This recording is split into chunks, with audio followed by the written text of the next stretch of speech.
It's my feel-good breakfast show.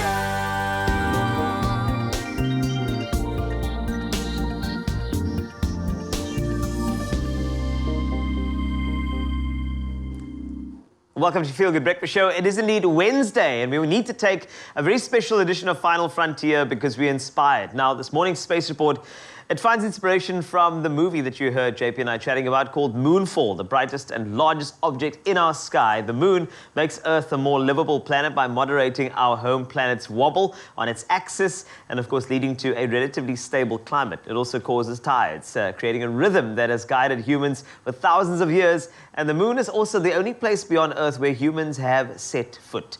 Science Engagement Astronomer and somebody who's always out of this world, Dr. Daniel Cunnama, joins us via Zoom to discuss the role of the moon and how it affects the Earth. Dr. Daniel Cunnama, an absolute pleasure to chat to you again. How are you feeling? Good, thanks. Good to be back. Nice to see you again. Great. So, let's start off with the movie Moonfall. Is that at all possible? Can the moon career into us and cause mass damage? Just thought I'd ask. Well, I mean, I just watched the trailer, I think, as have you. I think there's going to be some questionable physics in that movie.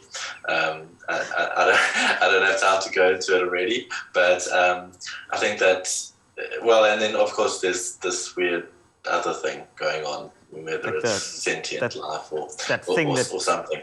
Yeah, that. So I'm pretty sure that isn't physical. But, you know, in terms of the moon itself, getting it out of its orbit would be very, very difficult.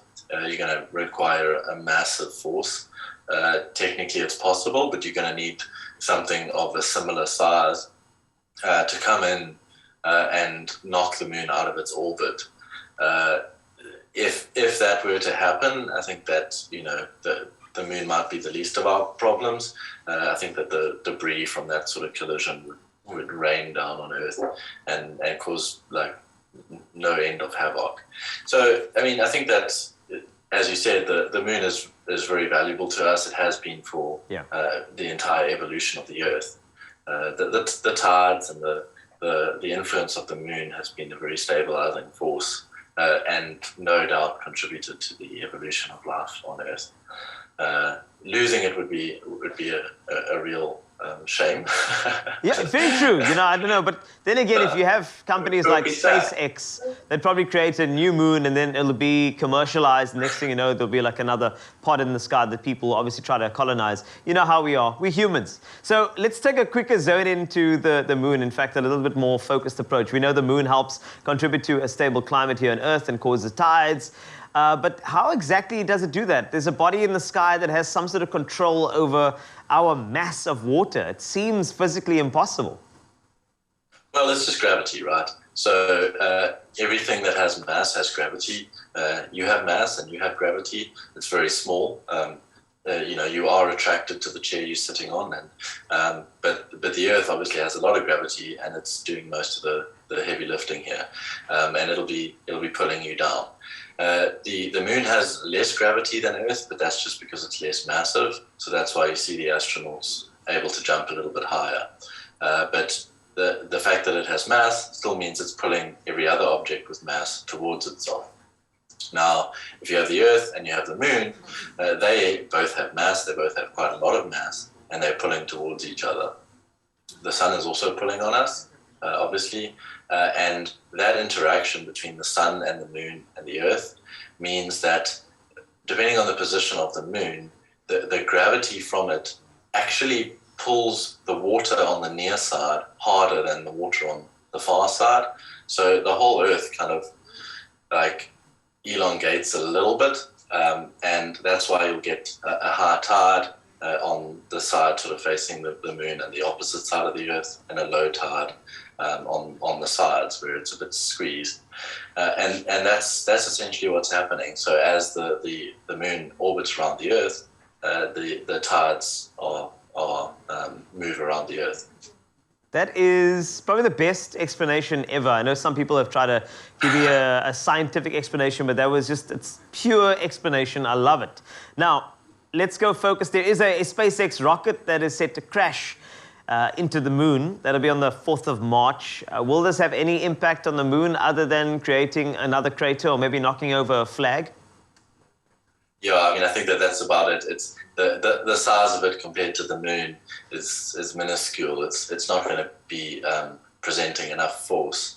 The same as Earth, we have some massive explosions. Sometimes these rockets don't go up; they come back down, and it doesn't affect our wobble or anything like that. The forces are pretty small. We can talk about it another day, but they are.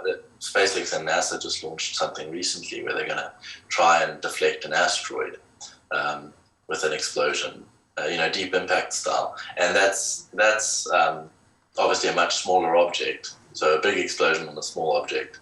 Now you can start to make some tiny deviations. But to knock knock the moon out of orbit, you're not going to be able to do it with a rocket. Just a very, very quick one, maybe a point form response to this, Dr. Daniel Cunnama, before we let you go. But if the moon were to suddenly disappear, what would that look like on Earth? Well, it would look like nothing because it won't be there. True. But is that my point? No, I'll have another one. So I think that obviously losing the tides and losing that stability, as you mentioned right at the beginning, the seasonal stability, having summer, winter, summer, winter, summer, winter for hundreds of thousands or millions of years has allowed the sort of cycles of life to ebb and flow. And the moon orbiting around us does stabilize that. Without it, our wobble would accentuate. And if you think climate change is a problem, and it is a problem, this would be a much more drastic weather systems. Dr. Daniel Cunnama, thank you so much once again for enlightening us, giving us a bit more clarity on not only a movie by Roland Emmerich, Moonfall, but the moon itself and its importance. We appreciate you always on your Feel Good Breakfast show, and we look forward to having you back very, very soon, provided the skies stay stable. But for now, I can tell you there's more entertainment right here on your Feel Good Breakfast show. Just take a look at Tabiso's amazing face, he'll tell you.